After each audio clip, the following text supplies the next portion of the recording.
Hello. Hi. Hi. You're always surprised that we're starting a podcast. Well, yeah.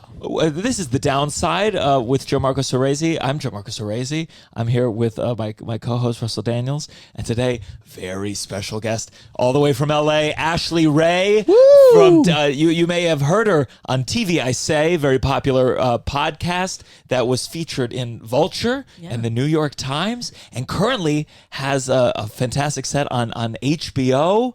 HBO Max. HBO Max. HBO Max. Come on, I'm not big time yet. Are these totally different company, like different presidents? Yeah, if you have HBO and you get HBO Go, you do not get access to the hip, cool programming of HBO Max. Like, it's sexier. It's like purple instead of black and white. Yes, I see. It's like they're bisexual spin-off, You have, actually. Gianmarco, I've given you my login to HBO Max. I'm currently using my girlfriend's mom's login to HBO Max. Okay, whoa. Okay, so I'm You're using my Amazon. No. What I'm saying, Gianmarco, is that I have 5 profiles. I'm allowed 5 profiles. Yeah. Right now, you are occupying one of them. Oh, so I've turned away people because of you. So I'm going to get rid of that profile today. Welcome to The Downside. You should.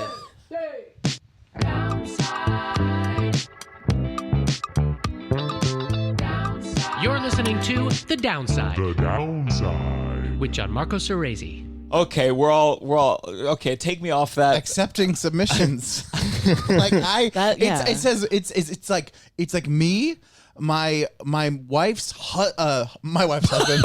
Me, Russell, what happened? my wife's dad. I'm into that as a polyamorous person. That's really accepting, and I love that. I do think it's funny. It was the dad, and you had a Freudian slip. Yeah. Oh, yeah. That's true. Her dad, you, my brother, and then my friend Jen, and now I have an open spot. Yeah. Everyone listening, I have an open spot. Okay, so we're gonna move on. I'm having a week. We'll get to you in a second. No, please. I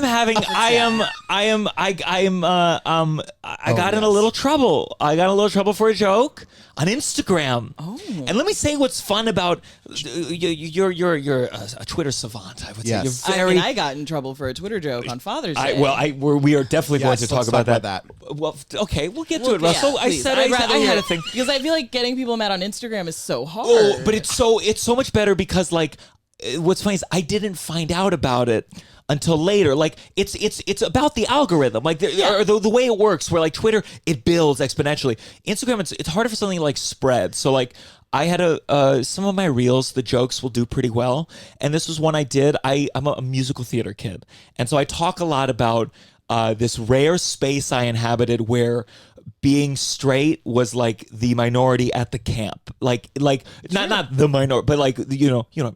Yeah. And the joke, it's part of like a longer chunk about the first time I was filleted was by a man at musical theater camp because I was trying things out. That's what musical theater camp is for. That's what it's for, exactly. So the joke was essentially like I found out I was straight at musical theater camp because I went to a lot of musical theater programs. That's why I found out I was straight, because all the guys go in straight, come out gay. But no matter how many of these conversion camps I attended, I still wanted Liza Minnelli to sit on my face.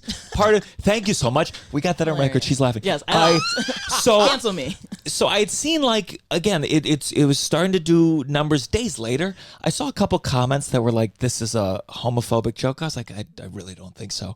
And then I go to my Insta story and I'm tagged in like an infographic, once you hit an infographic, you're like carousel infographic, and it says, I have it all here, and it's with this like background of like oh it's my black, god, it's like oh my god, like yeah. my thought, it's like cracked background, like broken glass, like you broke his dreams with your set, and it's old too. It's like it's been weathered. Yeah, do you know what I mean? Like he really was like, tones. I took time with my thoughts. Yes.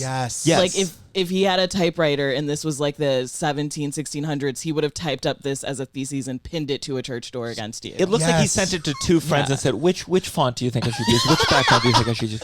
And so again, like I just go on Instagram and I see this picture that says, my thoughts after watching Gianmarco Soresi's quote unquote jokes. And I immediately a tingle runs through my. I'm like, oh, what happened? And it's so funny because I've been doing shows and I have a joke recently that is like I'm working on it. It's a little bit. I'm more nervous about it. And so I had no idea what it was about. My mind goes to, it must have been this joke. It must have been that joke. And Which of my problematic jokes? Yes. Then there's so many things to swipe through. Yeah. My intention is not to cancel. First question, how many slides? One. So there was the title slide. Okay. Then 1, 2, 3. There's a lot of graphic work 4. on that title slide. Yeah. So it says, next 4 slide. slides. Okay. My intention is not to cancel this person, but to let my friends, family, and followers know how to better navigate supporting queer folks with compassion. For context, I am a 27-year-old queer and gay cis man, a millennial who was raised Catholic in Southern Virginia. I am white and can only speak to my own personal experience, which carries privilege. My goal here is to see a bigger picture. Please engage in this conversation if you feel inclined. Alrighty, one of the a classic preface. I actually believe this is how every person should introduce themselves. Yeah. In every situation, like you go to order coffee and you're like, hello, I am Ashley Ray. I am a black girl from the Midwest. It does come with some privilege. I went to private school. I was raised Baptist. Like, I think that's just how everyone has to deal with it. And also, the rest of the Instagram profile is pictures of him shirtless. I'm like, yeah, we got it. We got the white part, like right out the gate. We saw it. I'm sorry, but you radicalized him. You forced him into politics. Is what that'd this be funny sounds if he like really like turns over a new page. Yeah. He's starting the next Stonewall now because of you. That's me. I'm the cause. So slide number 2. I'll start by unpacking why the joke put a terrible taste in my mouth. First of all, he doesn't it assumes that everyone's seen the joke. Like, to even use my name in the beginning is like, people are like, who? You know. Well, that's joke. what I was saying. I think he posted on his stories the actual joke. No, someone shared the story and tagged me, and he didn't even tag me in this. So that's Someone strange. else shared it and People are tagged me. people aren't reading this without knowing what the joke is or seeing what it. I mean, Yeah. a lot Or, of I mean, people. they've all seen this nothing joke. against It's like you, your but, biggest like, clip. Like, you're so famous now, and that's kind of awesome. Well, that's the mentality I'm trying to take into this. Okay. It's like, wow. I'll start by unpacking why the joke put a terrible taste in my mouth. At first, I wondered if he was trying to flip the words gay straight to make a joke of how ridiculous it sounds if you were to put straight people through the lens of the queer coming out experience. I'm like, baby, I wish I put this much thought into any of my jokes. I literally don't. I'm so stupid now at the end of quarantine. You read that and I was like, those are words. Like the lens of a queering in the lens. And I'm gay and I just was like, what? And it's also a 16-second reel. Just to reiterate, it's not a movie. It's not a TV show. It is a. It could be. No. Yeah. I mean, hey, if you get a pitch out of this, just so send this just call as the the pitch. movie The Joke. But that's a problem because to come out in this world isn't ridiculous or funny, not even in an ironic way. It's actually a traumatic, big or small experience that involves transcending fear while also risking your own safety. I'm not laughing. I've held too many of my queer friends and partners as they've grappled with the aftermath of conversion camps / church. Growing up in a society that actively shames your inner dreams / desires, builds insecurities and toxic thought patterns that require years of unlearning. Again, I agree. Conversion camps are I do no agree. good. And I'm so confused because literally I have an entire joke about my mom coming out, her sending me to conversion therapy. Like I don't know it can be funny. It can be funny. Yeah, the thing too is that if you're like what's obviously I feel like Obviously, you are a straight, white, cis all that man. stuff. But that's very limiting lens to be like it can only be this one thing, which is traumatic. Do you know what I mean? Like because even if it is traumatic, I would imagine it could be a million other things at the same time. I mean, so it just feels very limiting. my family always talks about how I never really came out of the closet. I was just always out of the closet. Everyone always knew, like, Ashley's kind of gay. My mom was always like, why didn't you, like, ever sit me down and tell me, like, Mom, I'm gay? And I was like, Mom, I literally would just, like, kiss girls. Yeah. I didn't think and she was like, I just thought you were, like, playing around or something. I was just like, what? I didn't know I had to, like, register it with you. I feel like, there is a traumatic coming out, and there is like a lot of, privilege that comes with being able to even come out. There are people who like do have to stay in the closet, and like, that's not funny. But also, we're in this day and age now where people can have these like light, funny, happy coming out stories. You can make rom-coms on Hulu about like holiday coming out stories that are cute. Yes. You know, it's not this just like one sad narrative of like, and then he got kicked out and had to hit the hard streets of New York. Yeah. It's like, no, we can kind of appreciate this diversity of it and laugh at some of it. There's one brand. And your joke isn't asking anyone to laugh at someone who like, of course, was oppressed by coming out. There's one brand of being offended that I think like gains steam online of it's like, oh, this topic is about something that's very traumatic for a lot of people. So the topic should not even be involved in the context of a joke. Of a joke. And it's like, well, that's not. I'm like, I agree. I disagree with your underlying philosophy of like how to engage with the world. Yeah. Because like even me as like I'm a rape survivor, all this stuff, and people would be like, rape's never funny, you should never, and it's like, no, depending on who's making the joke and how they're addressing the topic. I mean, I like Dylan Adler just did like that amazing show, the musical on like being a rape survivor and all that stuff, and like I just feel like no, people like we're in a day and age, people are smart enough where they can like think about their own experiences, and it doesn't have to speak for this whole like issue, but people don't want to think that way. They're like, no, you made a joke and you are making light of the entire topic. Yeah. So then, oh God, all right, 2 left. Oh my God, 2 left. Oh God. To add something new to this conversation, his comment on theater education programs being a place to convert people to homosexuality really stings. And again, like that's the absurdity of the punchline. Yeah. The joke is this camp was a place that gave them a space to come out. They were be already gay. Yeah. That's the point. Yeah. But also, if there is anything close to the gay agenda, it is musical theater camps. Yes. If they're... Well, if we're being honest. My friend, I think I brought this, my friend Rob Nanis, he's a producer, and we went to musical theater college together. And there was always a question of why are there a lot of gay people in theater?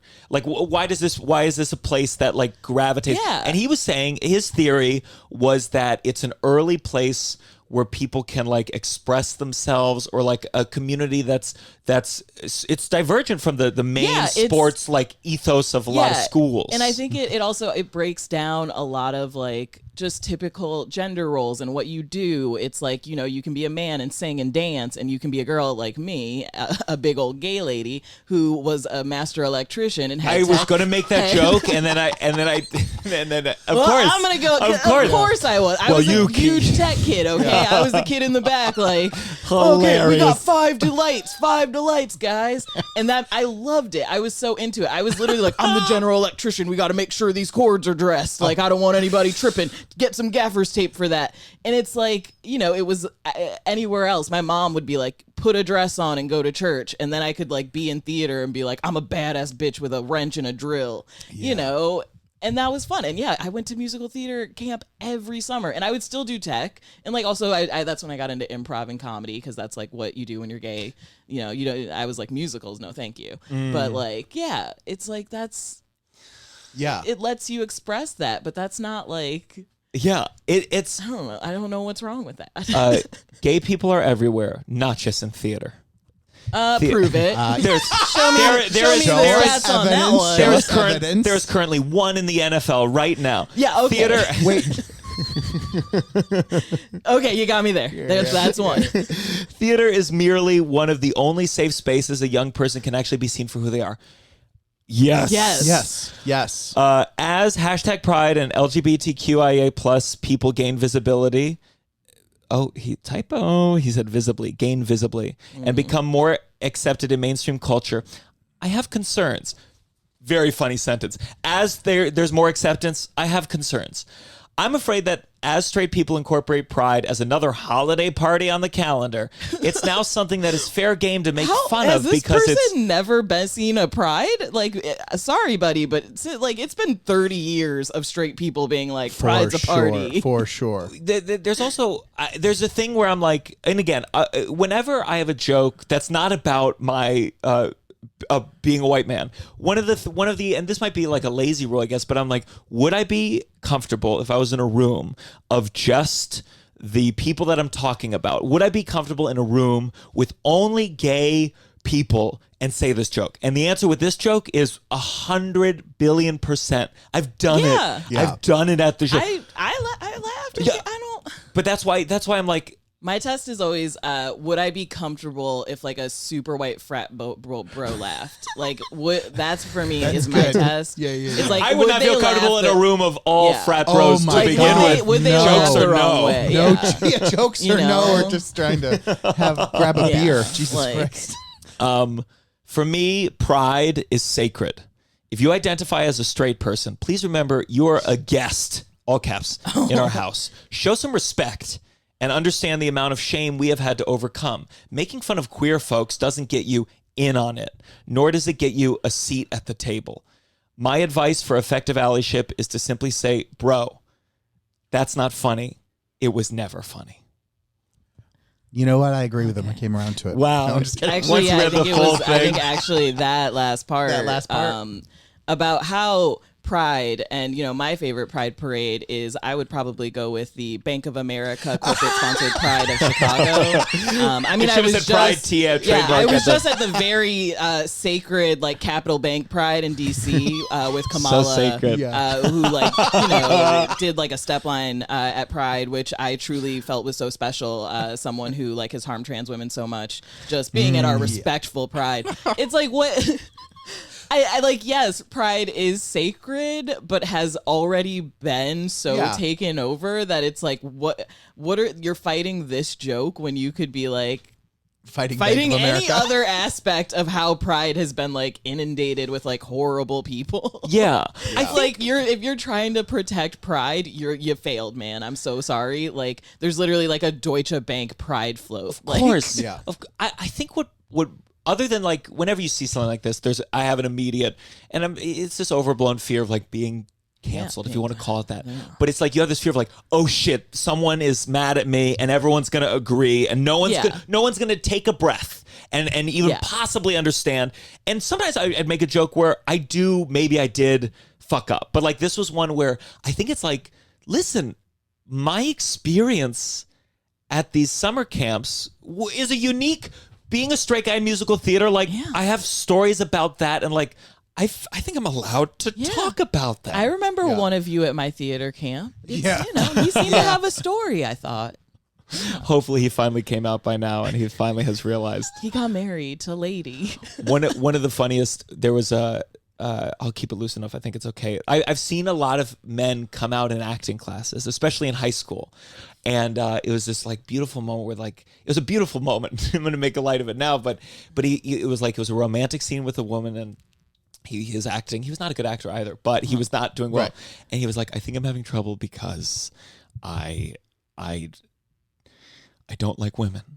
And like it, he cried, and we all hugged, and we're so proud of you. It was a beautiful moment. Wow. And then he goes back to fucking South Dakota. I'll go on his Facebook. It's like, so and so is now in a relationship with Catherine, and they got married. And it's just like, we're like, he came out to us, and then he went back. Yeah. So it's one of these things where I'm like, it's a feeling of like, how dare you? I have respect for this community. Yeah. I've been a part of it in a way that. Only me could come up with that joke because I went to camps where... Yeah, it's your experience. Like, the joke is very based in your experience, not the experience of, like, making fun of someone who came out or making light of the coming out experience. It's your experience and your joke about you wanting to fuck Liza Minnelli. Like, okay. And in that moment, wanting to be... wanting to be fit like, in. hey, this you one wanted to fit fit in. I wanted to fit in. Yeah, and it's like, if you were making fun of your other friend and being like, and that dumb idiot went back, then I'd be like, no, cancel. But it's like... And it's one of these things where I'm like, you think like integration to society doesn't mean... humor is part of it. It's like being able to joke and being able to differentiate like jokes at the expense of and jokes about. Oh yeah, people don't like to use context or think anymore, which I don't know. It's like I'll bring it up now. Please, please. Yes. Wait, let me say real quick. This is the downside. I just should say, this is a show. We interview people about the negatives in their life. We celebrate negativity here. We debunk silver linings. Please check out the Patreon if you want full video of this episode, bonus episodes, patreon.com/downside. And Yeah. I'm supposed to say that at the beginning. It's a good plug. But Yeah, it's a good plug. Good, good, I good. like we just dove right into it. We Yeah. were like, Yeah. you got canceled, That's and what I we had to figured. get into it. But So let's talk about Yes. Father's Day. This is going to come out a little bit after Father's Day. Yeah, this was like really good timing because people probably think, oh, having so many Twitter followers is so wonderful, like being good at Twitter. Oh my gosh, you must have so much fun Twitter clout that you use to pay your rent. And it's not like that. It's not. Do you have the tip option yet? No. When that comes. I mean, because I don't think I'll ever get it because honestly, Twitter headquarters personally hates me. Like, I used to be verified and had way more followers, and I made a joke saying, How many did you have? Like 36,000. Uh-huh. And I changed my profile to Trump, and since I was verified, it looked like I actually was him. And it was like the day of the election, and Trump tweeted like, I won the election. And then I I was like, oh my gosh, that was an autocorrect. I meant to say I won the erection. Very lazy joke. But I was And like, an SMDH. Wait, so I thought that was a nice touch. They took and away. Shaking my damn head. so I thought they would just take away my verified badge or like suspend my account for a bit. And I was also kind of like, I need a break from Twitter. This will force me to get off Twitter for like a Yes. month. Okay. And so they did that. They like shut my account down, and I start like, my managers email them, like they email like VIP Twitter. I like hit up Twitter and I'm like, hey guys, so I know I made this joke, but like, Jabuki, all these other people have done it. Got So their Jabuki, accounts. he did, was it the CIA? He did the CIA, FBI, Oh, like yes. he's His done CIA so one many. was like, we're sorry. It was on Martin Luther King Jr. Day. It was like, Yeah. we're sorry for killing Martin. Just because we killed Martin Luther King Jr. doesn't mean we can't miss him. Yeah. Oh, It was, that's It was so funny. good. And it's like this thing that like comedians would always do, but eventually get their accounts back. But the week that I did mine, there was this Ira Madison who has the Keep It podcast. It was like the week of like the elections in Texas or something. And he did it where he like pretended to be Beto, pretended to be someone on the Supreme Court, like just kept doing it. Sure. And they kept giving him his account back. And he probably did it 6 times. And it just reached a point where Twitter was like, anyone who does this gets banned from the platform. Yeah. And the Wow. next day they were just like, we just changed the policy and impersonation means you get deleted forever. And I was just like, I thought I'd get like a month or 2, but okay.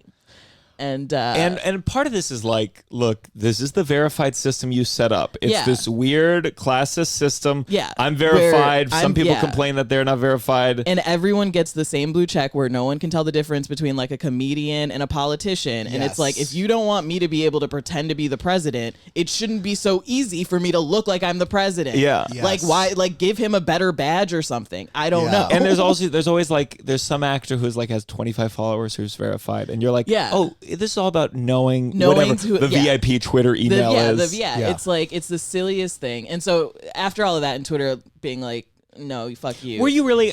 They- were you upset? No, I was Not kinda, at all. Like, it's an important. You're a freelance I think- writer. yeah, I think my managers were more upset because they were like, "Ashley, you had things that you signed contracts to promote. You like." Oh, And boy, like I was yeah. up for things, and they were like, Ashley, they literally came to us and said she doesn't have a Twitter following, so we don't know. And they would be like, no, she did. Look, literally, look, she did. no. Like they had screenshots saved of my old Twitter following to prove to people like she had it. They don't care anymore. It's like when people are Yeah. like, I used to have this many followers. I'm like, well, Yeah. honey, this is what you got now. This is what it is. What's happening? And they were just like, "Oh, well, she like lost the reach and all this stuff." And I was like, "Literally, I will make a new account and they will come." And I mean, that's what ended up happening. But after that, like the Twitter people like hate me now because I'm just always on my other account where they're just like, technically they could ban me at any time because I broke the impersonation rule. You just started a new Like, account. Yeah, like Ira is not allowed to even start a new account. Like if Ira tries to make one, they will block any email he uses. Like he can't be on Twitter, and they could do that to me, but It's not good. Look, I get them trying to figure out rules, but unfortunately, I'm like, sorry, you're too powerful in this economy in this world that it's to me, I'm like, it's a public good almost. It's like banning someone from being able to own property, I guess, in America. And it's like, well, then how do you expect them to function in this? Yeah, it's just like it's such weird. I don't know. It's like they want to come up with these rules, but then the people they're hurting are like amazing, funny comedians, like Patty Harrison. She got she's kicked off banned Twitter, forever, for the yeah. exact same thing. She pretended to be Nabisco. Yeah. And then at the same time, Twitter will be like, yeah, the Nazis and racists, they're good. Like they Yeah. can stay on the platform. They're fine. So it's just the dumbest thing. The problems are so deeply ingrained that anything they do is going to be artificial and like Yeah.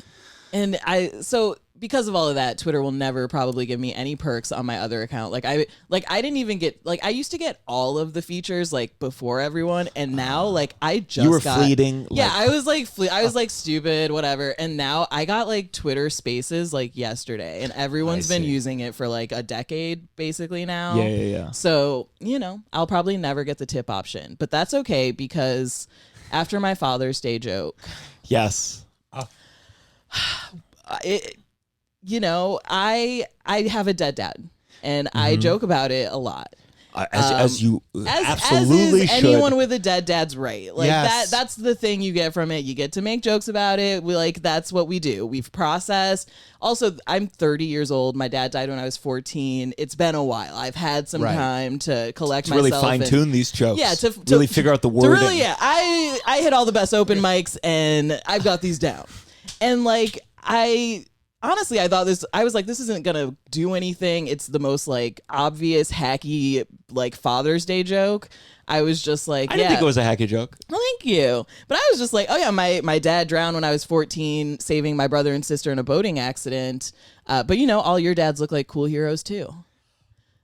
Which is funny. Yeah, and then the next one was just a picture of my dad and was thank you, Dad, for winning every Father's Day. I love you. Which I think, makes it clear I'm making fun of all the people who are I have the best dad. My dad's the best guy in the world. Yeah. Which is my entire Instagram feed on Father's Day is just sorry to your second-rate dads. My dad is awesome. My dad's so strong. So I was I don't think it's not a harsh, it's not a mean joke. No. Yeah. No. And second, there are sometimes I'm okay, your dad died. You get to say whatever you want, get to Day process Pass. You get to that. say fuck your dad. Also, I today. said your dads look like cool heroes too. Yeah. Sure, it had a sarcastic, tone. but yeah. I mean, actually, yeah, your dads don't seem like cool heroes. Your dads just kind of seem like nice guys who probably listen to you and are, still alive. Yeah. So maybe hold on to that. Maybe So- enjoy that. It's doing well. It's It started, getting, and I was a little surprised, and Lori Kilmartin replied, and that's when I was when a celebrity when a real person starts replying, then it gets into the wrong audience, and that's when you're oh no, and a bit after that, it just somehow ended up on I don't even insane people tweets on because, Dead Dad's community. Yeah. on group. some Reddit or something, because some guy responded with a GIF of a person drowning with a thumbs up, and people were insane people tweets and then The picture, it was you know how Terminator he dies at the end and he goes in the lava with thumbs up. Is that it was kinda look. that, yeah, and the replies on my original one were all oh, your dad sounds so wonderful. I know today's tough, but thanks for giving me a laugh. And let me ask, do you like that, or do you just want people just to? Do you like when people go oh, I'm sorry? Oh, actually, I hate that. Yeah. Even those replies, I was you guys, I just wanted to make a dad joke. Yeah. They're on the other side were people who were would you like to tell me every detail of your father's drowning? Me, a stranger on Twitter. Yeah. Do you want to talk we're gonna to me get to about that it after this, Yeah, for sure. And I was. And I was just no, what? I don't come to Twitter to get advice or share my emotions. I'm here to make a joke. Did you get And any then- my dad also drowned? There was we one, have a yeah. specific connection, not There even wa- just yeah. dead dad. There was one person who was oh, my dad also drowned, and his dad was also a Navy diver, and I was so was my dad, which Wow. And I was and They're then maybe they're friends. I- well, Maybe he they're was. diving up in heaven. he said that. He literally was No. he did. He was I bet they're up in heaven telling joke, and I was sure, man. Sure. That'd be an I awkward. bet. I bet if there was a heaven, there'd be awkward like that. You died drowning You me died too, me and too. hey man, that's the only thing That we have in common. I really just don't feel like we're clicking, except we we're both in the Navy, people drown. And so Oh, that's wait. the first response. Hello. I thought you were gonna be Hello. No, we're all fine. oh, okay. It just stopped for a second. I thought you were gonna be we haven't been recording. No, this at one's all. recorded too. One more. I'm doing everything. But oh my, Sorry. but they once it kind of got out of my audience, my typical thing of people who know this is a comedian and it's okay, it turned into people who were is she gatekeeping dads? Is she saying I can't love my dad if he didn't die heroically? Oh. There was one person who said, just because you got the luck of the draw doesn't mean you get to brag about your dad and put other dads down, as though my dad being dead and me getting Twitter likes is worth having a dad. Like, there were all these people who were like, she has to brag about her dead dad for attention on Twitter. Like, imagine needing to do that for like Twitter needing attention. to brag about your alive dad Yeah. on Twitter. Like, shut the fuck up. What are you talking People about? were literally like, I would have thought this was a beautiful tribute to her father until she had to put down other dads. And I was like, it was never a beautiful tribute to my father. The kind of person who Twitter comments does not deserve a beautiful tribute to my father. This is like someone who's at like a Spencer's Gifts and they see someone buying a mug that says #1 dad. Yeah. And they're like, excuse me. I have the #1 dad. Yeah. Yeah. You can have the #2 mug. Oh, yeah. Literally, there were people who were like, how, first of all, there was no tone indicators telling us that your tweet was a joke. So how were we supposed to know that you were not seriously putting down other dads? And I was like, well, first of all, there is no, dad competition. It doesn't exist. No. Our dads are not competing. So that maybe could have clued you in that I am joking. Yeah. And also, I don't know all your dads. Of I course. don't know. Yeah. I just don't know everyone in the world's dad. So I felt like that kind of made it clear that I was like maybe being like I just. But no, they all just 2,000 comments of people being like, well, she's weird for gatekeeping dads and she clearly needs therapy. And this woman probably has no love in her life because she can't have relationships because she clearly hasn't processed her father's death. Just comment after comment. And me just being like, and then like there were a few people who would like go on these rants of being like, and clearly she needs help. And then they'd come back and be like, I went to her profile and it turns out she's a comedian and she said in the next tweet she was making a joke, but I didn't see the next tweet, but now it makes sense and it was a joke. And it's just like you dedicated time to writing out a full, like, detailed analysis of my mental health based on one tweet and didn't take the time to go to my profile and look at the part in the bio that says comedian. Yeah. And the next tweet that literally said, hey, everybody, I'm sorry that you all thought this was real. I thought you all knew about the dad competition since this clearly isn't a joke. Yeah. Jeez. And yeah, it's like I'm still getting tweets like right now. It's been like what Father's Day was Sunday. I'm still getting tweets like people replying to me being like, "You're sick for using your dad's death for Twitter clout. How desperate are you?" And I'm just like, what? Like, no. What about people who write a book about everyone's doing everything for clout? Twitter clout? What are you talking about? It's either Twitter clout or it's why are money you or on it's Twitter anything then? or Yeah. it's friends. It's like You're. It's just talking. Then you can't say anything on Twitter because everything you in theory. I just can't imagine having the gall And the of thing- saying someone whose dad. My thing is just if someone told me their dad died, I just would never be like, okay, well, don't do this with that. yeah, like Yeah. don't Don't talk. you about might this. not want to talk about it on Father's Day. I think that when I have a lot of death jokes, and death is always an interesting topic because it's one of those things where it's not necessarily offensive in the way other things can be like, oh, this is racist or this is homophobic, but death is a topic that's obviously sensitive, and everyone has it's a hard thing that none of us have fully reckoned with, especially in America. Yeah. Nothing at all. Oh no, in America we're just like, no, we're gonna figure it out. We're all gonna live forever. Yes. We're close to this. Like And I think- nobody is gonna die. And it's Yeah. like, no. I think the it makes people- people uncomfortable. And I think there's a fear of don't joke about it because then we'll never be able to treat it with the solemnity, solemnness that it deserves. And I try to understand what is it's like. I think it's a belief of well, if you joke about this thing too much, then we'll never be able to take it seriously. And I think part of my thing is look, if you go to a funeral or if your friend dies or if you go to their gravesite, or I joke about a friend who died of COVID and he was a comedian, and I'm like, look, I joked about it all day long, but when I was at that funeral and his brother, at the end, his brother held his remains and everyone was in a line and they kind of put their hand on the remains, put their hand on their brother, and I'm like, trust me, nothing I could do would take from that experience. Yeah. But I think that's what people get scared. I think that's why people go Yeah. how could you make a joke about this tragedy? Because Yeah. they're like, this is such a horrible thing. We have to protect being careful about it, or else if I die that way, or if my dad dies that way, no one will And the take it thing is, seriously. to me, it's just such a weird projection because it's like, sure, you can feel that way about death, but this is a death I experienced. Yes. This is my and people were like, how do you think your brothers and sisters would feel seeing you joke about this? And it's like, well, I actually know my brothers and sisters, so I can tell you they saw the tweet and they laughed. They were like, fuck yeah, our dad is better than everybody else. He's a goddamn hero. Yeah. And they thought it was funny. But all these people on Twitter are like this fake concern for people they don't know, where they're just like, but what if your brother and sister saw this? And what if someone else saw this and they got so sad that their dad wasn't the best dad, that they cried, hurt themselves? Someone was like, you need to take responsibility for this. And I was like, you want me to take responsibility for saying I had the best dad on I would reply, I'd be like, don't Twitter. worry. I would say, it's my name is attached to it. I have taken responsibility. It's just insane. I would do you want reply me to like, do? don't worry, my brother and sister also died drowning a couple years later. I guess drowning runs in the family or something. Actually, that would be really funny. Like, actually, they both drowned you later, did the and we were better, like, and what then a goddamn wasted sacrifice, you guys. We told you to stop going. Well, so now that we've talked about Twitter, if you wouldn't mind taking it to the real world, would you mind talking about you were 14? Yeah. When this, and how old were your brother and sister? I was 14. I have a brother who we're the same age. He's 6 months younger than me because we have different moms. My dad was a cheater.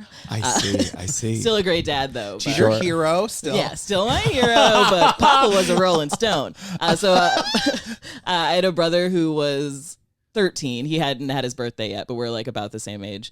And then it was my little brother and little sister who are, how old were they at the time? Peyton was 3, my youngest brother was 3, and my other sister was probably like 7. Wow. And it was my 7-year-old sister and my 13-year-old brother who were with him.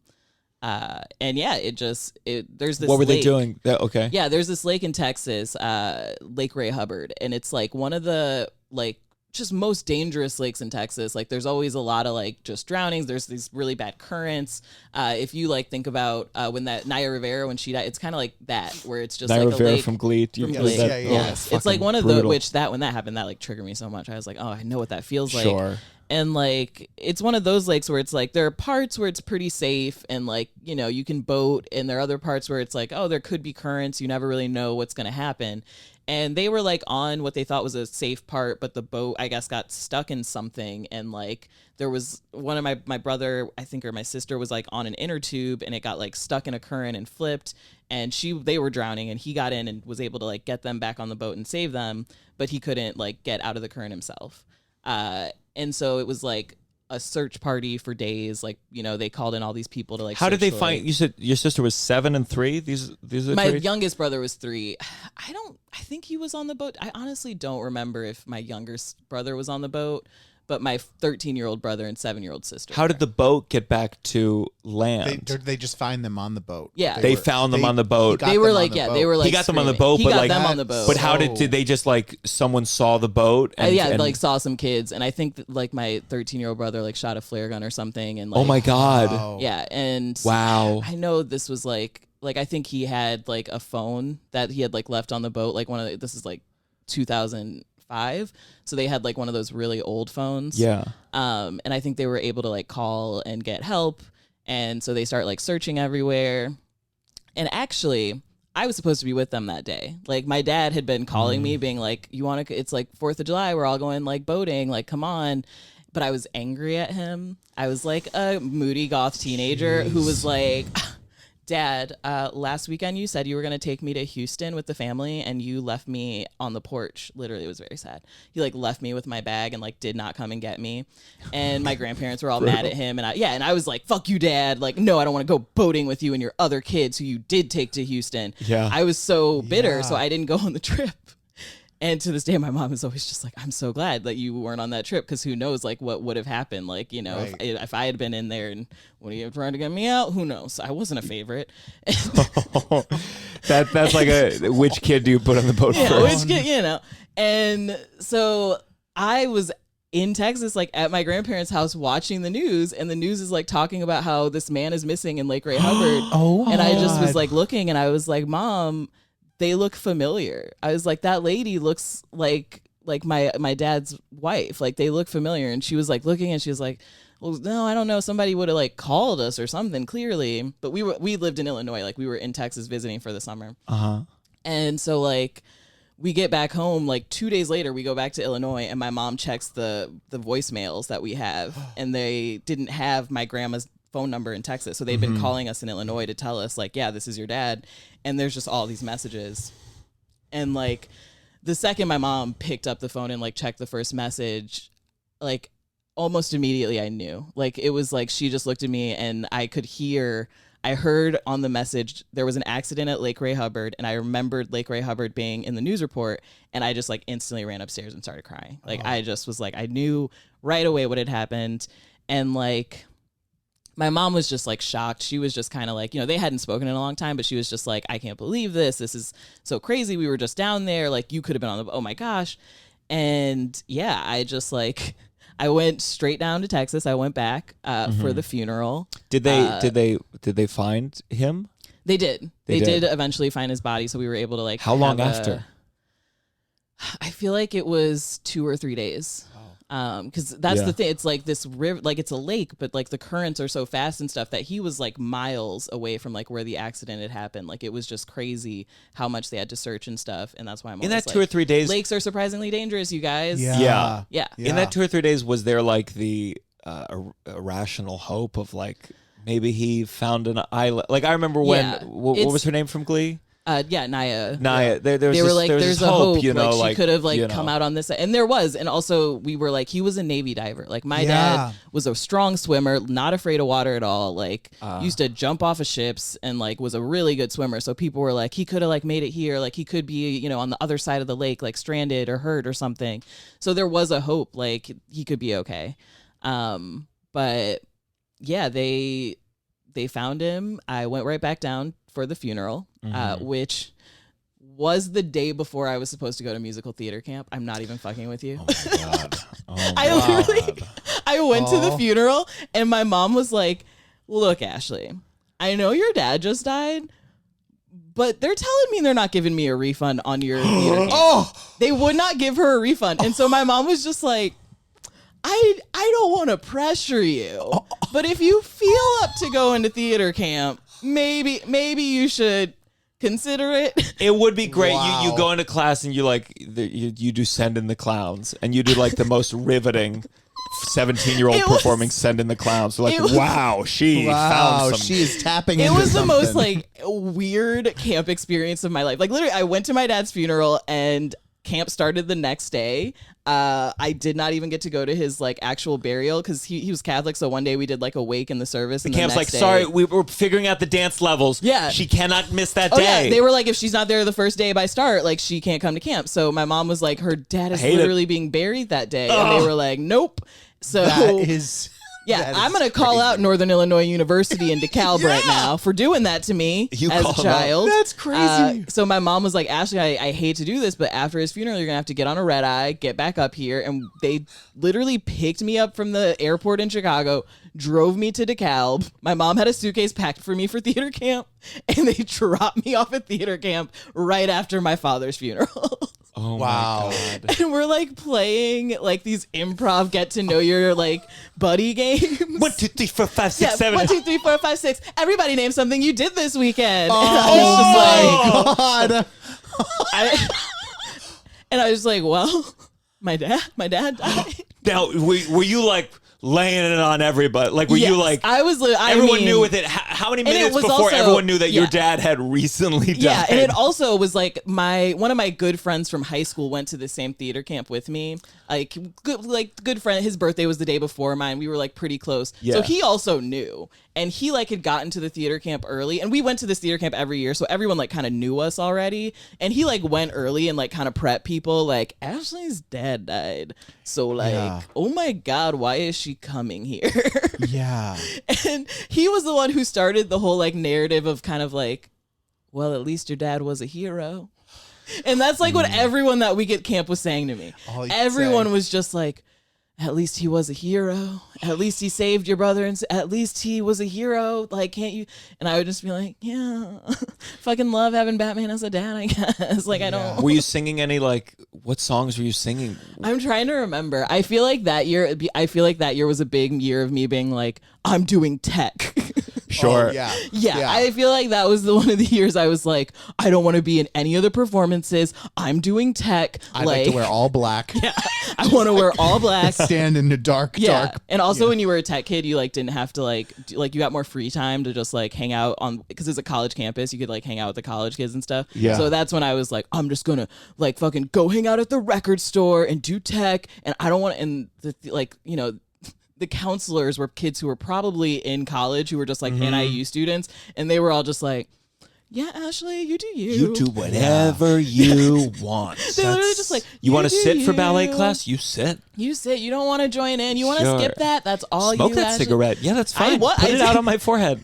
I literally would like this little town to Cal. They had this place, the house, where there were like local band shows and stuff. And one night I was just like, I don't want to fucking listen to this show play anymore. I'm gonna go to the show. And I was like 14, and I went, lied about my age to all these college students. It was an 18 and up venue, so it's not like I had to super lie about my age. But I was just like, yeah, I go to NIU. I'm an NIU student, and they were like smoking cigarettes outside and thought I was so cool. Yeah. And like the next day, one of the camp counselors was just like, hey, I know what you did, and like you're not supposed to leave campus like that, but like we know you're going through a tough time. So. And I was like, you're the fucking crazy people who made me come to theater camp because you wouldn't give my mom her money back. Those are also the same people that commented on your tweet recently saying, hey, Yeah. you know what? You know what? You got to take Dead Dads seriously. You Dead should. Dads. There's something very funny.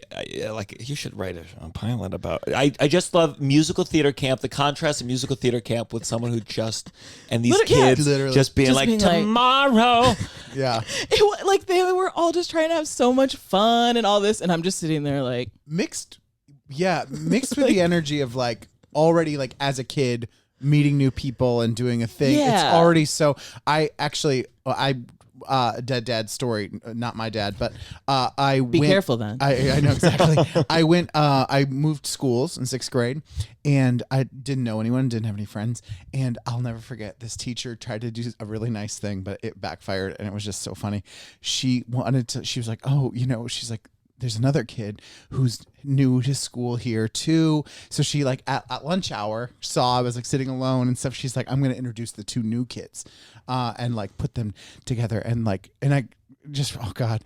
So she introduces me to this other kid who's new-ish. He was a little older. He'd been there a little longer than I had, but we start talking, and she's just kind of like facilitating it, because it's like 2 people who are very quiet and shy. And 2 questions in, I was like, where'd you move from? And I don't remember what he said, but he said somewhere, and he said, and I was like, why were you living there? And he's like, my dad was in the military. And I was like, okay. And he goes, and he's dead now. And he starts crying. And I was like, this teacher is like, I'm gonna make these 2 be friends. And he's sobbing at the table, and I'm like, it's okay. And then there was just no chance though that was like, do you know what I mean? Like it was like, then I was like taking care of him, and I was like, oh, I felt for him, we ended up knowing each other and being friendly. But it was just like one of those things where it was just so, this teacher, I just love it from her perspective, being like, I'm going to do this nice thing.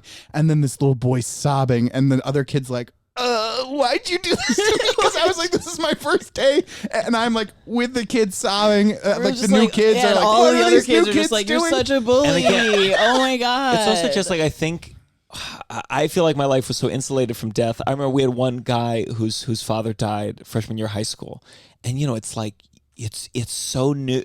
I went to the funeral, and I remember like I'm a sobber at funerals. Like I'm not a crier normally, but funerals for sure. Yeah. And like you just don't know, because we're not necessarily connected with our grandparents enough, or like the community at large. You like don't deal with death, and then you deal with death. Like really, I think in an ideal world, you grow up. Like it was like putting the dog to sleep, then a friend's parent died, then his grandparents. It's supposed to be like connected to the world. Yeah. And so it was, I just remember the whole high school going, and it's such a surreal experience. Like the whole high school doesn't know how to handle this. Yeah. You don't know how to treat them. Yeah. No. Yeah. I remember, My dad died over the summer. I came back, and everybody was just like, yeah. Billy told us your dad died. Billy was the friend that I mentioned. But in that week at the theater camp was so weird, because I remember very much being like, I'm not gonna cry. Like I'm not gonna cry. Like I can just be here at theater camp and be so strong and just be like, yeah, my dad died. and now I'm here to run lights on your show. So why can't you fucking get your lines down? Yes. Like, Yes. that was me. Yes. I was literally All just like, business. I was like, I'm here. I'm doing it. I love the idea I'm that sorry. all tech kids were theater kids whose parents died. Yeah. And that's why we like to wear black. And I was just like, Stacey, I'm sorry. You can't hit your cue? You can't hear your cue because you're so distracted? These are just kids who don't have enough joy to sustain a note for like a long period of time. I get so too depressed halfway Yeah. through. Yeah. And so Q55, Q56. Dad's dead. it's just, yeah, it was like, So did you cry? Do you remember crying? I mean, that first day when I found out, and I remember like when I got back home finally, and like my mom and I had this like routine every night before bed where we would like say our prayers together and like, you know, talk about what we did during the day. She'd like tuck me in, even like when I was in high school and stuff, we would still do that. And it was like the first time that we did it after he passed, and we were like doing the prayers, and I like got to the part where I'd usually say like, and God bless like my dad, and we both just like broke down crying. You know, and I think that was like the first time, the only other time. But I don't know, I guess I felt like mostly a lot of guilt because like I was supposed to be there that Yeah. day, and I was so mad at him, and I was just like this bitter goth teen girl who was like, oh my God, my dad. Yeah. And It I also was, sound like your dad had another I mean, it sounds like there were a lot of reasons that at that age. oh, I had plenty of reasons to be upset with my father. And that was the other thing that made me mad about everyone on Twitter getting pissed at me, because it's like, other than that, Yeah. other than like saving my brother and sister, my dad was not a great dad to me. Yeah. Like everyone Yeah. was like, It's so you're bragging complicated. about your Yeah. dad being so great. And I was like, no, I'm just like, no, it's way more complicated than that. Like I love my dad, Tell but you, also my dad like, would have let me drown. If he was worried that it was his life or my life, he'd say, I have one more. It's going to be okay. So yeah, and see, I the think thing is, there's points like, for that. My dad was married, had 3 kids, cheated on his first wife with my mom. I'm like the love child. Then he got remarried, had 2 more kids. So I'm on that boat. Is he saving the love child? You think he's saving the outside kid? You think that, like, come on. Yeah. Come on. But so, you know, all of that, like, his family always treated me really differently. So we always had Yeah. like kind of a strained relationship. So afterwards it was just like, I just felt all these weird feelings of like anger that I like couldn't forgive him, and we never got to forgive each other. And like the sadness of being like, just, you know, what if I'd been there that day, and the confusion of that. And just a lot of emotions that my mother never took me to a therapist for. She, God bless my mom. She literally was just like, well, she seems to be taking it good. She went to theater camp. She's fine. Yeah. Literally, that's what my mom. She was like, Keep her she moving. went to Keep her she went to moving. theater camp. She's good. Keep her moving, know. just rolling her down the Just, street. yeah, she's doing her thing. Like, That's so. I don't know if this is a trite comparison. I always think of 6 Feet Under. I mean, you're a big two. Oh, I person, love but, 6 Feet But Under. one thing that like rocked me about 6 Feet Under, that finale, was he breaks up with Brenda, is her name. He breaks up with her and then he dies. Yeah. Like, and no one else knows that they've broken up, and she has to like deal with the Deal fact with that it, yeah. his last moment was to be like, it like some, but there's something about it was just such a perfect encapsulation of like unresolved thing. Yeah. I mean, that's Yeah, the and it's- last thing you did was have this fight. yeah, it's like this thing where I was just so angry, and then this happens, and like I couldn't be angry, but then I still was angry because I was still like angry at like the circumstances, and like angry at his family. Like, oh, like at his funeral, the pastor like listed all of his kids and didn't name me. No, Oh. how dare they? Right? How dare Come they? on now. Okay, right? You fuck see, them. if I want to fucking make jokes about my dad, Yeah, that yeah, is. and they like didn't say my name, and that was like the only nice thing that my grandma on his side ever did for me, was that she like stood up and said, "And Ashley," Oh my and I god! was like, "Thank you." I'm so sorry. And then a bunch of That people were fucking like, makes me so and then a bunch of people mad. after were like, "Who's Ashley?" And they saw me, and I looked just like him. Like I looked Yeah. like spitting in it, and they would be like, "Oh, okay." And it was this whole thing at the repast after, where everybody was like, "Oh, and that's it, and that's the end, Ashley." Like, oh, there she is. And it was just like this weird thing where like that made me angry, and them kind of acting like, oh, he was more our dad than your dad. That like made me angry. And so I think just all of that just made me be like, I'm going to go to fucking theater camp and produce the best play this camp has ever seen in DeKalb, Illinois. And I'm going to fucking power through. I just had all of these feelings. You could have done that one match. The moment you said, I was like, and the show is called And Ashley. And Ashley. Yeah. Yeah. And I mean, I can only speak for myself, but I do believe that was probably the best performance that any session of the NIU theater camp has ever put on. I feel like there was extra heart in it that year. I'm sure what it was like. What was the show, or was it just a song? So basically the way the theater camp worked was like there was a improv show, a musical show, a play, and then I think even like a spoken word group that would do like a spoken word performance. And as tech, you had to like do tech for all the shows. Yeah. So you like you would be like, okay, this is the improv people's thing, and you'd like move everything on. So Amazing. yeah. And I think that year the people in the musical, I feel like they did something from a chorus line maybe. Yeah. I feel like they did like a chorus line something, like What I Did for Love or something. And I was just like, why are these fucking kids singing this song so badly? Yes. Yeah. Like, what? Let's take this is our commercial break, and we're back. Well, I'm stuck on this funeral. It makes me. It's a mind fuck. It's like it's wanting to have a time machine. Imagine I show up at the funeral. I'm like, excuse me, you're an asshole, Mr. Priest. Yeah. And Yeah. he did apologize to me after. He was like, oh, I'm so sorry about that. And I was just like, yeah. I was like, clearly they didn't give you your notes, I guess, before you. Like, what credits to read? I guess they didn't make that clear. Okay. And like, and my mom, she couldn't come to the funeral. She like couldn't get back down to Texas. So I was just there by myself, like with his family. And I was just like, this is so weird. And then I get to leave immediately and just get on a plane. Also, I have a very specific memory of wearing a black dress I got from Hot Topic because that To was the funeral. Yeah, Oh because like my with God. the timing, that was all I had because I was like this moody goth teenager who had a bunch of clothes from Hot Topic. Yeah. Well, I was a Hot Topic kid too. Yeah. I didn't have the trauma to warrant it. Yeah. I didn't until then, and I don't know if someone can pull those pics. I feel like Hot Topic. You got to would, find them. like, I found a couple. My mom, I think, purposely did not take like A lot of photos I of you? had these Yeah. big baggy jeans with chains and paint I at had the end. yeah. My mom, I remember I couldn't find them one day, and my mom later told me years later, she's like, I hid them. They were hideous. They were hideous. Yeah, and, I had like the green plaid with buckles that went all the way down and up. Yeah. And my mom was just like, I hated those pants, and every time you wore them. And then I got this like black like I don't know, Morticia Adams like dress that had like all this lace and stuff, and I was like, yes, this is me, so goth and beautiful, and that's what I had to wear to his funeral. That's why the priest was like, okay, we're gonna cross out Yeah, her I think name. actually he was like, let's not. Oh my I think God. actually he was probably trying to do me a favor. There's something really funny about I can't remember if we've talked about this before, but with priests, sometimes if you really go to the church a lot, they know things about you. But sometimes Yeah. it's like a Mad Lib that they just use for every funeral, and they just like fill in names and occupation and like a hobby that you did. Yeah. And it's so clear. You're watching them do not the eulogy, but like you're watching them deliver their remarks, and then they just like look down at their note to fill in like the little blurbs that they don't know the people. And, like, They're I just could tell- yeah. And he loved gardening.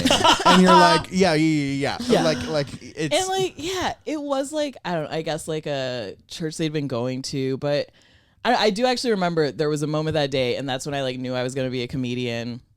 And like they made a program that had all these pictures of us in it and stuff. And his like second wife comes up to me and she's like, I want you to know, like, he always loved you. He always cared about you. He kept a picture of you in his wallet and like had it until he died. Like he kept that picture of you. He put it in the program. And then she like shows me the picture, and it is the most hideous photo of me. It's like one of the worst pictures I've ever taken. It was like my second grade like class photo, and I'm literally like showing one tooth, and like you got to bring a toy with you for like your picture, and most people brought like a doll or a basketball. I brought like a battery box from the inside of my Cabbage Patch doll. Like not like just the blue box that made it speak. Oh. And I'm just crazy prop. It's a photo of me just like holding this blue box, like showing one tooth, like. These are the insides. I love that we're all machines. We're all machine, and like my hair's a mess. Like it's like the one thing where I think I remember my mom being like, I didn't know it was picture day. That's why she like just grabbed whatever thing. And she's. Do you have that picture? I have looked for it. I've been like, Mom, and I have it in like, cause in the program it's in there. Oh like there's all these beautiful photos of my brothers and sisters with my dad, and then there's just one photo of me like from year 7. The end Ashley, just like, hey. And like I just remember her being like, he loved you, he kept this photo of you near his heart every day, and I was like, but why? I'm a clown. I'm gonna be a clown. I'm gonna be a clown for life. I'm gonna be a professional clown. He always said, I need to get another photo of her, but this is the only one I have. The only right one now. I have. I mean, I love that photographer didn't like. Should we let her do this? Should we Bring let that her do basketball this? back. Let's have a He little also basketball. had other photos of me. Yeah. Like I sent him other class photos. He had pictures of Maybe me he with was my like, brother. this is how But my I think he was unique, like, my this- unique weird little daughter with my her weird battery one, inside. with her, my weird other outside child. You know, like let me just remember, she's the one who's a little different. Yeah.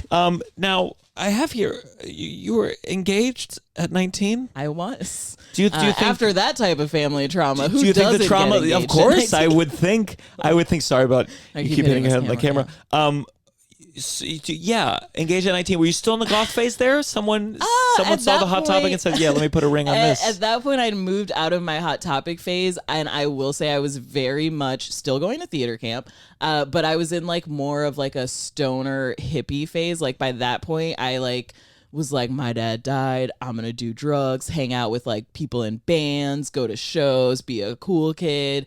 By the time I was in 9th or 10th grade, I had a heavy pill addiction.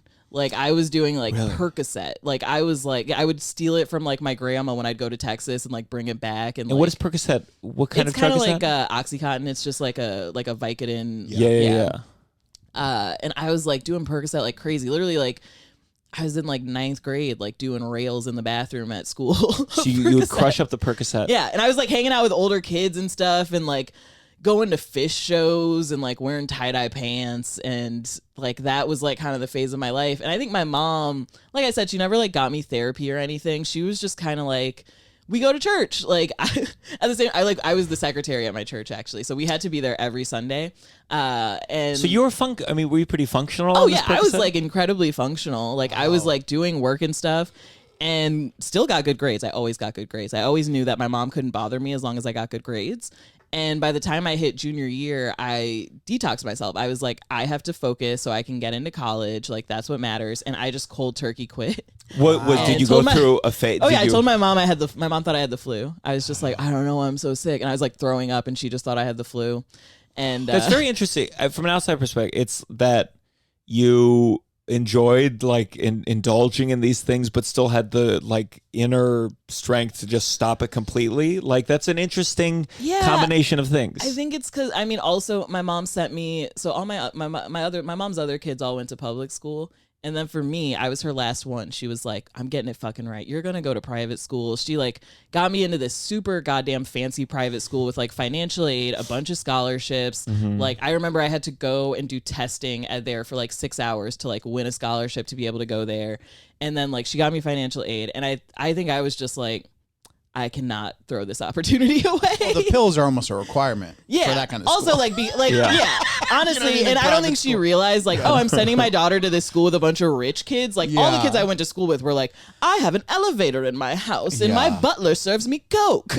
Like, it was like that kind of school where I was like, Mom, you don't understand. These rich kids are crazy. Like, these rich kids do so many drugs. And she would just be like, no, I sent you there because it's a good school. And it was also really competitive, and I was a competitive kid. I was like, I'm gonna get the best grades in Latin. I'm gonna win the English award. Like, I'm gonna snort the longest. I literally be like, I can smoke the most weed. Like, I'll show you guys. And I was the only black kid, so it was also like that thing where I had to prove myself and be like, a black woman has to work 3 times harder. So I'll do Percocet, smoke pot, love fish, and get all A's in English and Latin. You bitches. Yeah, I got 3 gold medals in Latin. Did you have a lot of friends? Okay, yeah.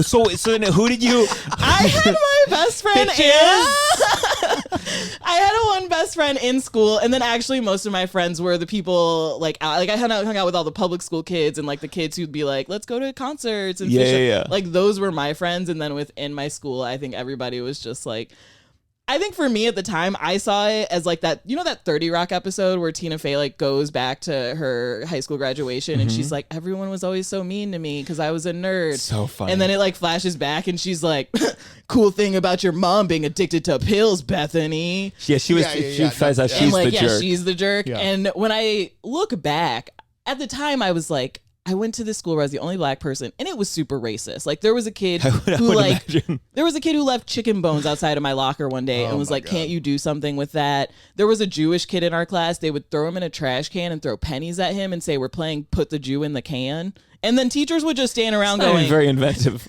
Teachers would just stand in the can. I was like, "How's that a game?" And he would just laugh and be like, "I love the pennies." And the teachers would just be stand like, there "Are nickels okay?" Yeah, the teachers would just be like, "Oh, you're good." And so like it was this weird place that was just like odd and racist. So I was like constantly defensive. Like I was just always on the defense. I felt like where I had to like strike first before they could be like there was this girl who would be like, "You're not allowed to come to sleepovers at my house because black people steal." I was supposed to be nice to her? No. I spent 5 years making her life hell. It would be hard. Like your version of the Tina Fey episode would be really egregious. It'd be like you did steal at the last 5 sleepovers, so she was actually legitimately worried about you. I was stealing at the time, but from stores. Not from You're like, but people. that's a me thing. That is not a black people thing. And that's not a black people thing. That's I don't believe I should have to pay for toothpaste at Walgreens. I just don't believe I should ever have to pay for toothpaste. It goes right in the bag. I'm not doing it. You still do that? I don't disagree. I don't disagree at all. I'm just terrified. I've never. You ever taken something? No. But actually, one time I was at a wedding. I was at a wedding, and one of the bridal party. She was basically they did the bachelorette the day before, and so I was doing a thing in the ceremony, and the whole bridal party was late. And they're like, everyone's like, what's going on? And then they came in and they all looked kind of shocked and weird. And like, we knew the bachelorette was the night before. And we were like, what happened on that bachelorette?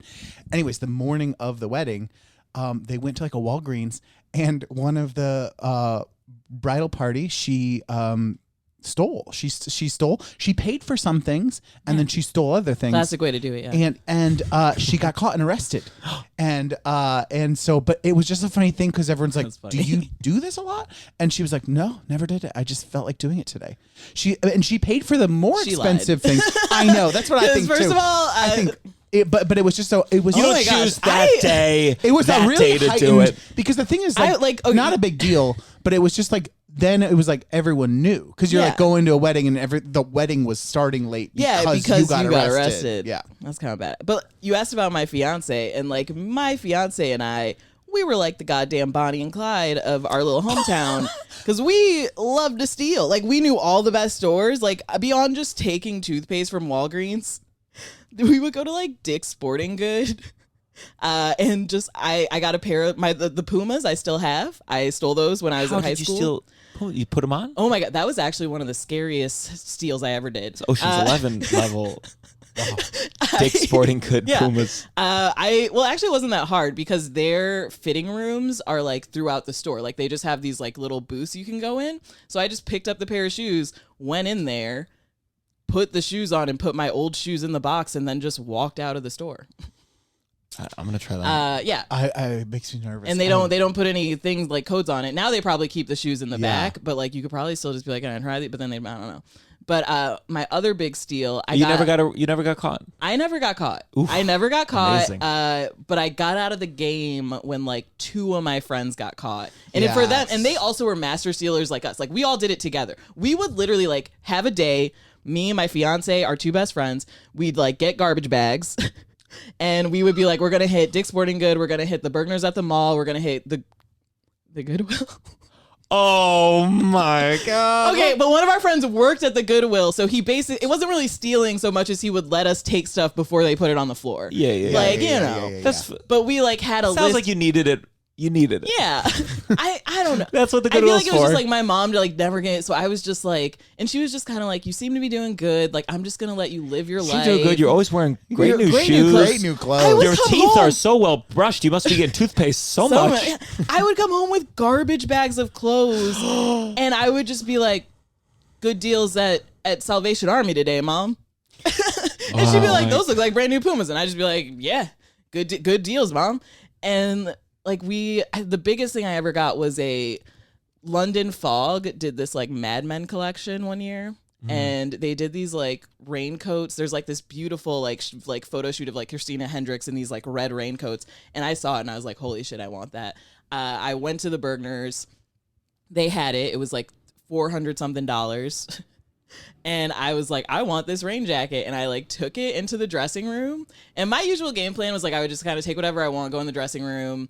Most of the time people like would not notice. And I would just like put it in my purse, like stuff it somewhere where I knew no one would find it and then just come out of the dressing room. And that day I'm like doing my thing. I like took all the tags off this shit. Like we had tools to take all the stuff off. Your tools like Plier clips and stuff to take all the security tags off. Wow. It is not hard to do.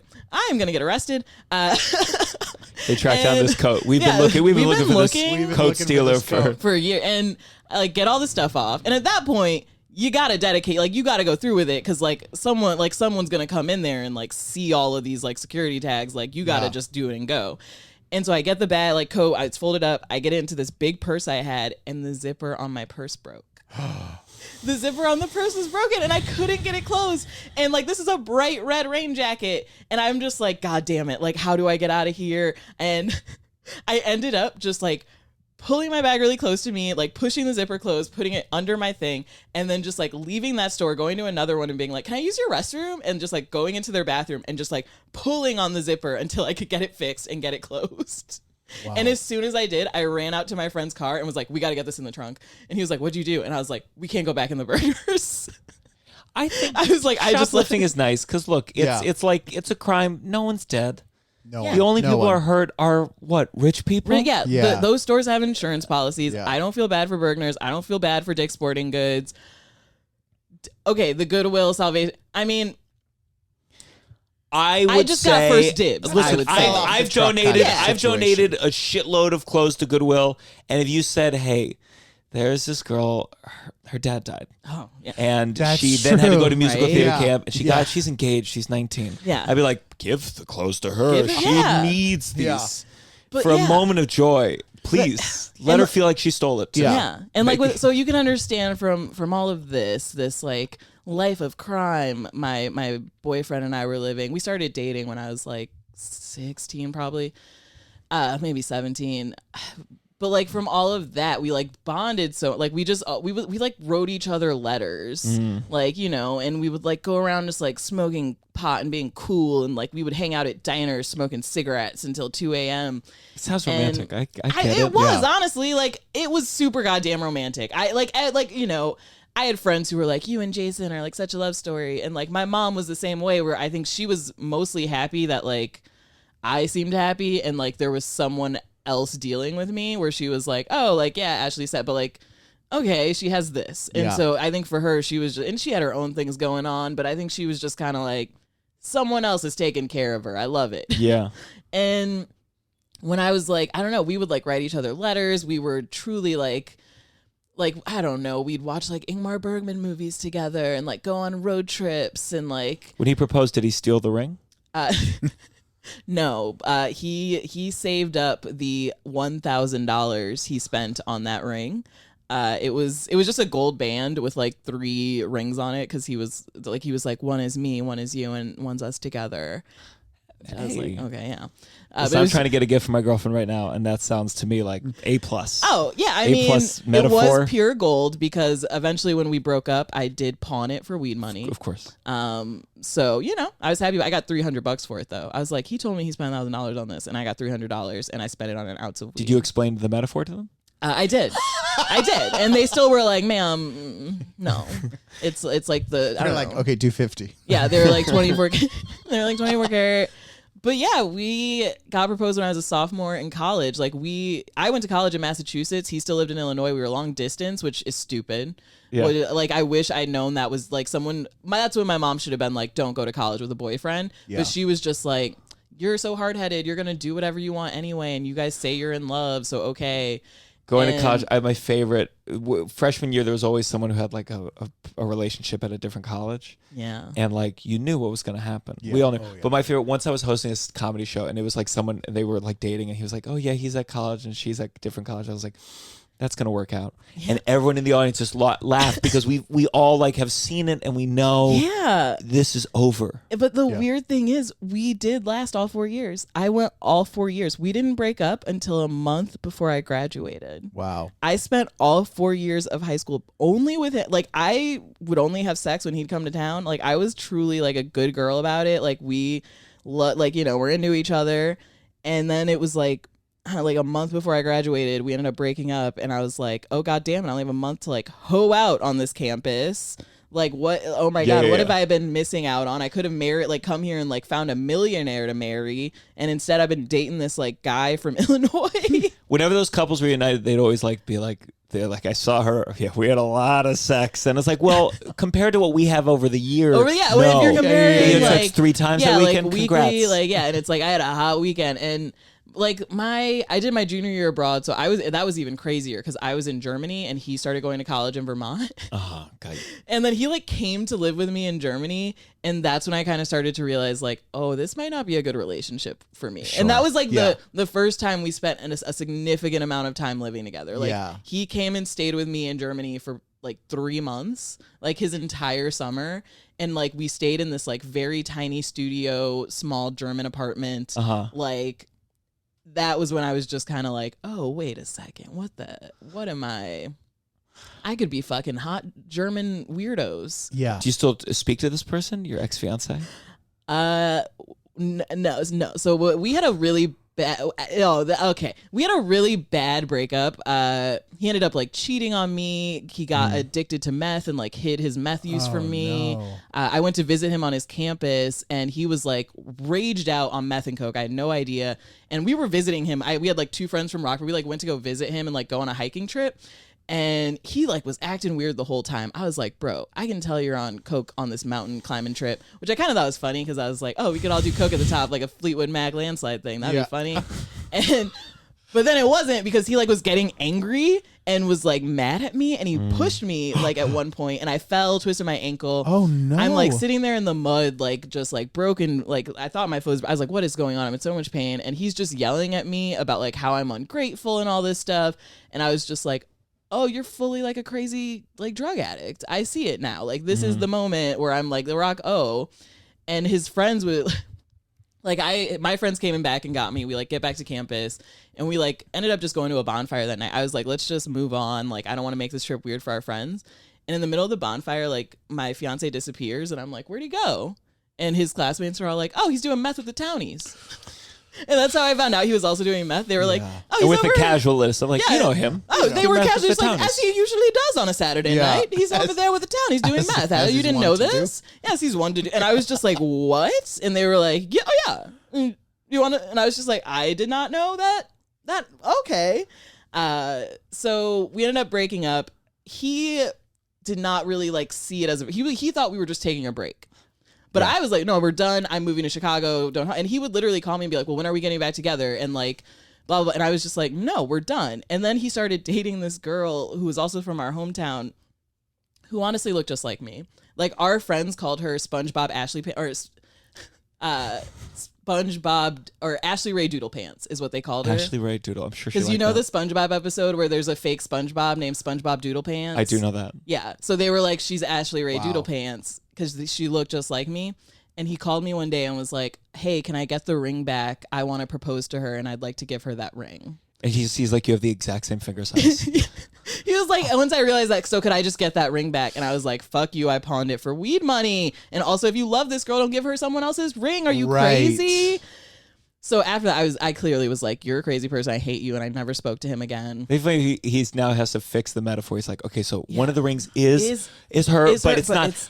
Actually, the it's other her, two me, are- and you now. There we go. And then the craziest thing is, so I've been on this like little tour doing shows, and like for Memorial Day, I went back home to Rockford for the first time in like years.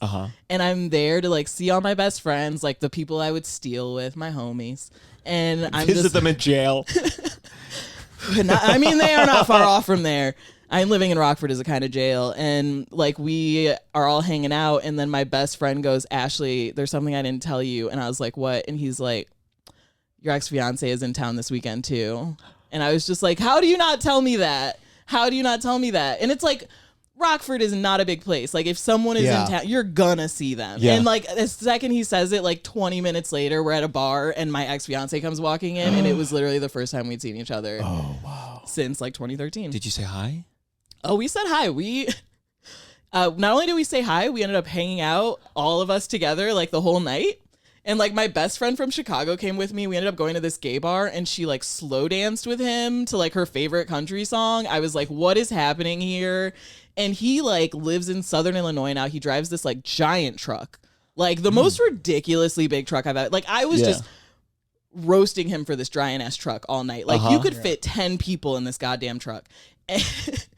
And he like is giving us rides to get food and stuff. And like at one place was like, "Okay, you guys, I'll buy everyone a round of drinks, like on me. Like it's been a long time. Good to see you."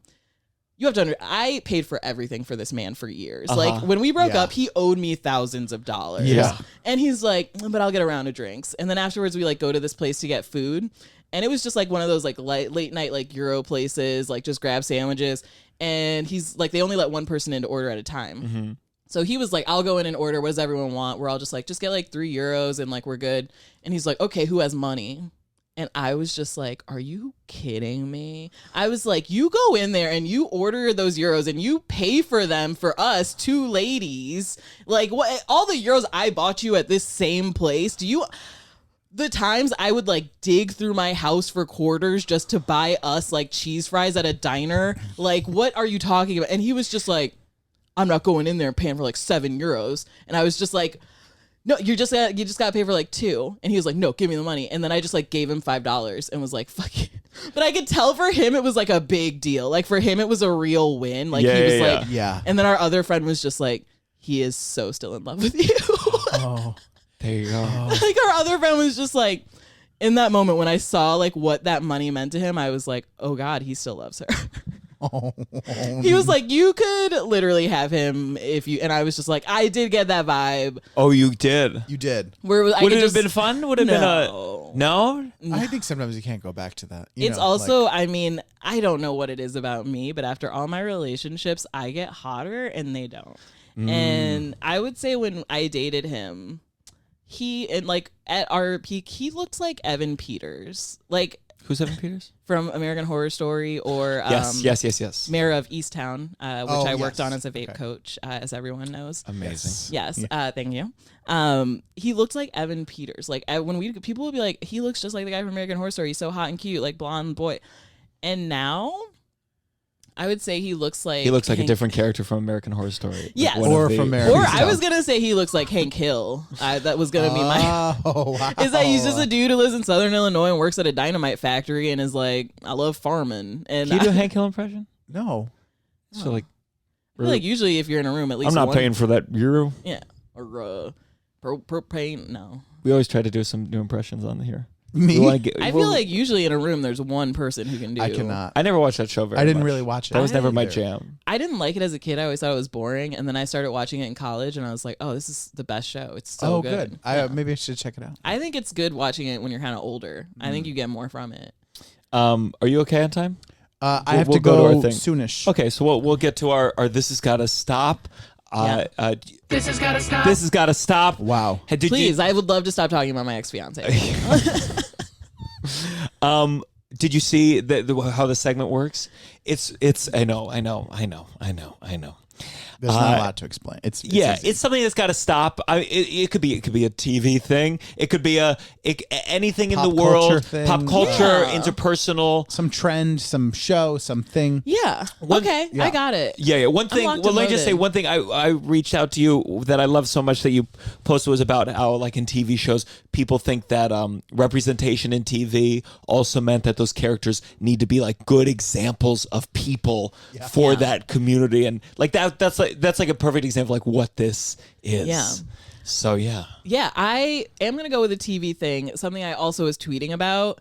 I think TV shows need to stop with this belief that like doing psychedelics or shrooms is inherently interesting. There's been like a just like slew of TV shows that have come out over the last week where like characters do shrooms and it's like supposed to be the craziest episode and you're just sitting there like, this isn't what it's like. Like this is like you just got to stop doing this. What's one that did it recently? You probably do not watch The Bold Type. The Bold Type? The Bold Type? No. Okay, that's absolutely fair. It is a show on, I don't even know what it, you know that like fun, it's like this channel that's like, I think Canadian, but it's like supposed to be like teen programming. Like it has Grownish, it has like, like Good Trouble. It's like you can get it on Hulu. Okay. Freeform. Freeform. Yeah, Yes, Freeform. yes, And it's like supposed to be like this is a channel Is it for Verizon's channel? I thought it was like a phone company. Yeah, owns I it or honestly could something. not tell you how Freeform came to be. Yeah. Like it Was just one Freeform day, ABC Family at one point? I think it was and ABC then they Family, transformed. and And then originally it was WB before that. It was like it's been. But it's supposed to be like teen programming and stuff. And they have this show, The Bold Type, that's about these like three girls who work in media and they're writers. And so I watch it because I'm like, it's like a dream portrayal of what it's like to work in media. Like in this TV show, digital media is not a dying industry. Like every other day, they're like, we just got more money to fund the vertical. And it's like, Our new Facebook video did good plays without even boosting the post. literally that is what the actual dialogue is like, is that there's someone who's just like, that viral Instagram post got us 80,000 followers on the thing, and you're just like, oh my god, okay. all internet. I mean, not to take away from you, like so many TV shows just don't know how to handle the internet or like how it works, and the narrative function makes it unbelievable instantaneously. Instantly, where it's I don't envy it though, because I don't think there's anything particularly compelling about the internet or social media. I don't know or what how the to solution use it. is. Yeah, that's another. I think the only show that's done it well is I May Destroy You. Like that show does a really good job of showing how social media is like ruining her mind and her life. Yeah. Versus like trying to make the social media stuff interesting. It's like, oh, it's a consequence that she has to face, versus like, this is something we should take seriously and care about as a plot point. Totally. Yeah. But otherwise, this show is very much like, oh my gosh, did you see so-and-so's like TikTok?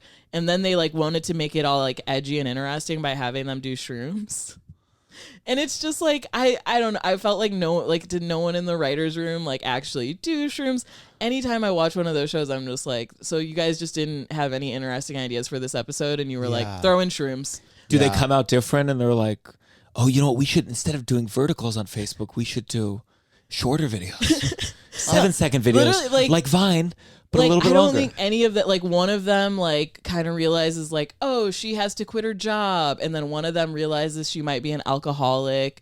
And then the other girl, like basically her thing is that she realizes she sucks at her job, and then she does shrooms and is like, now I have the courage to like face this girl I was supposed to be mentoring and editing.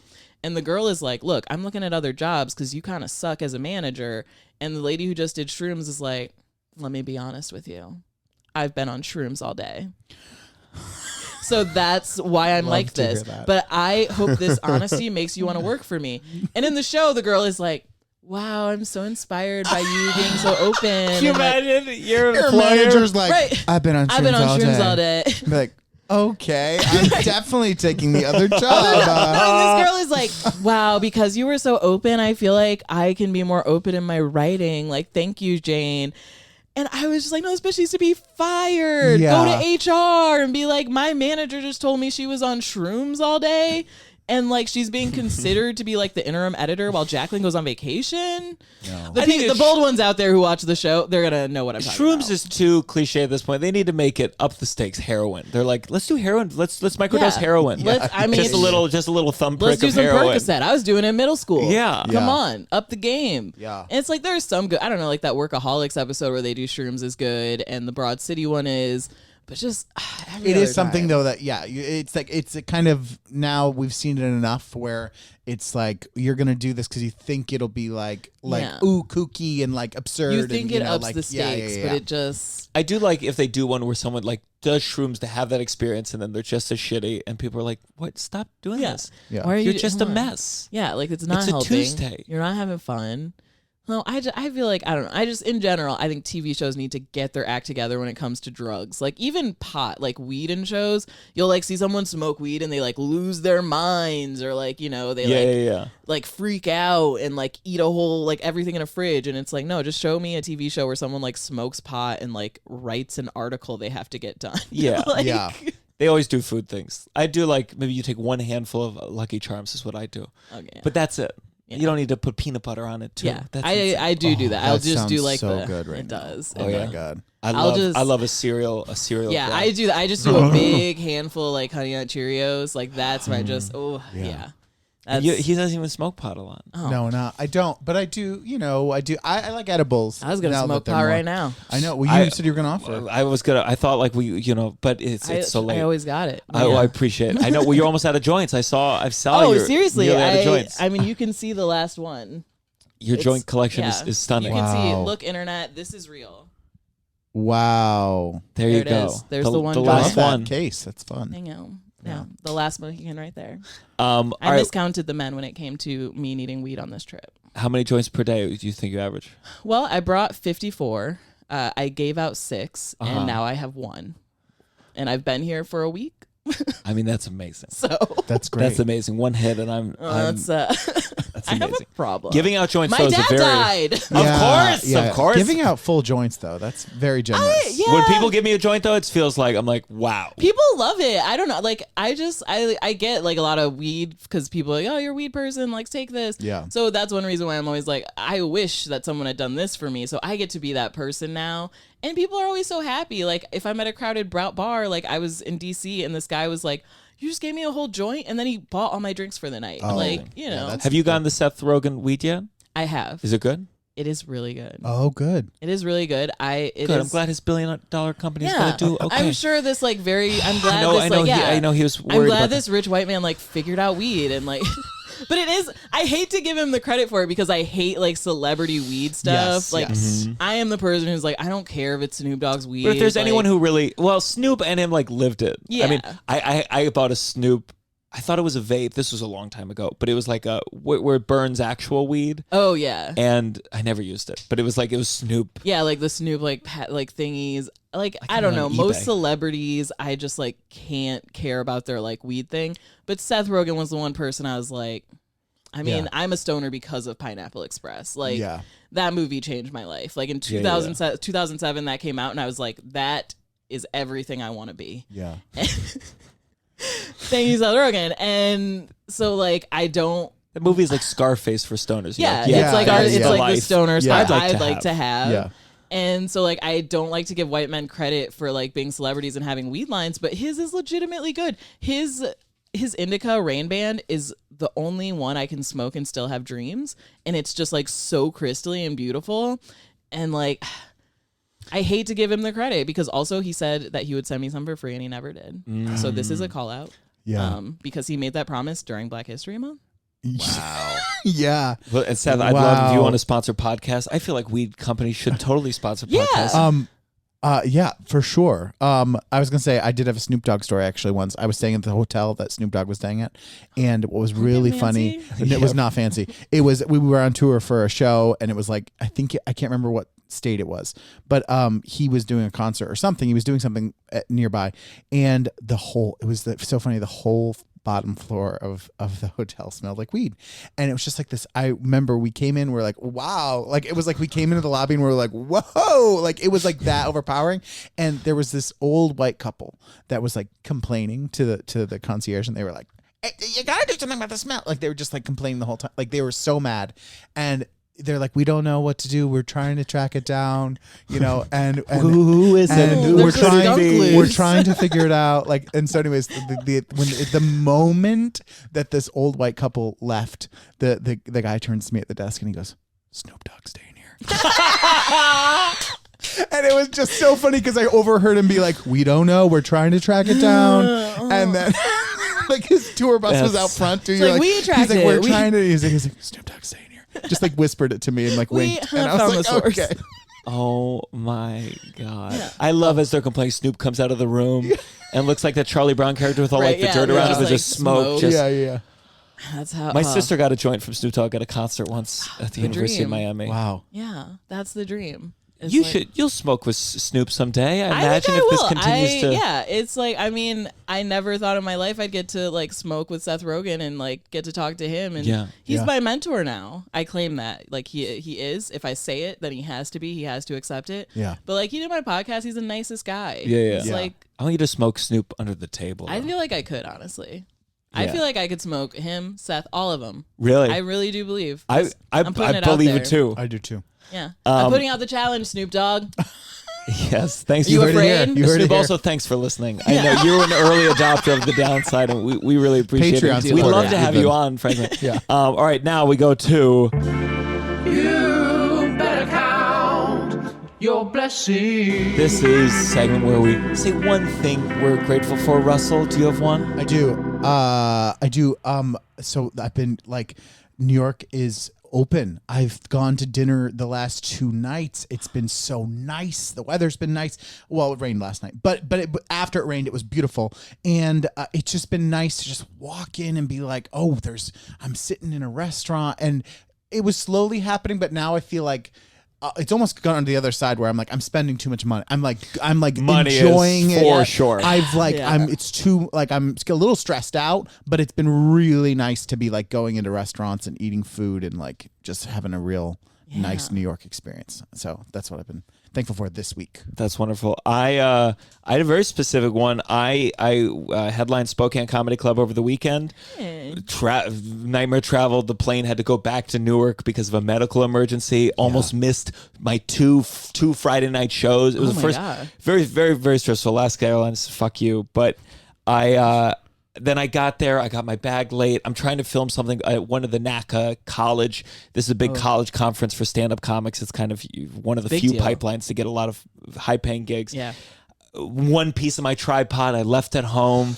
I'm in Spokane, Washington. There's no film places. So I found a place. I thought it was a store. I called in. It was just this dude who owns a production company, and he was like, well, try the Best Buy. If not, call me back.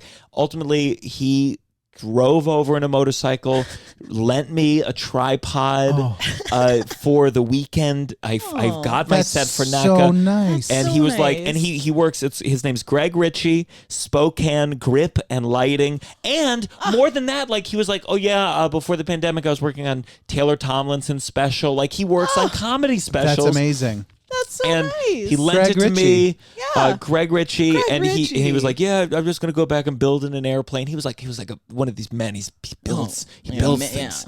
Yeah. And then he picked it up, and he was just. I mean, like the thought of someone like taking the time to bring me a tripod for no money Yeah. to let me film was just such a sweet thing, and it really made me realize that I'm not in New York City because I cannot imagine calling up Yeah. Guitar Center. Hey guys, could you swing by? So And just let me borrow this. No. Spokane Comedy Club, also a great comedy club. They also, I headline Skyline Comedy Club. It's this part of the same sister club. Got a card at the end of the night. The staff writes some of their favorite bits, and they're just so sweet. One of the best comedy clubs in the country. So, I love that. so thank you. I love that. And do you have a Okay, blessing to take us out? Yeah, I mean, let's be real. I'm so grateful. I sold out Union Hall this week. What a wonderful achievement. That just feels good. My special is on HBO Max Friday, but it is on their IGTV and YouTube now, I guess. It's a weird rollout because they don't treat Pride seriously. And HBO.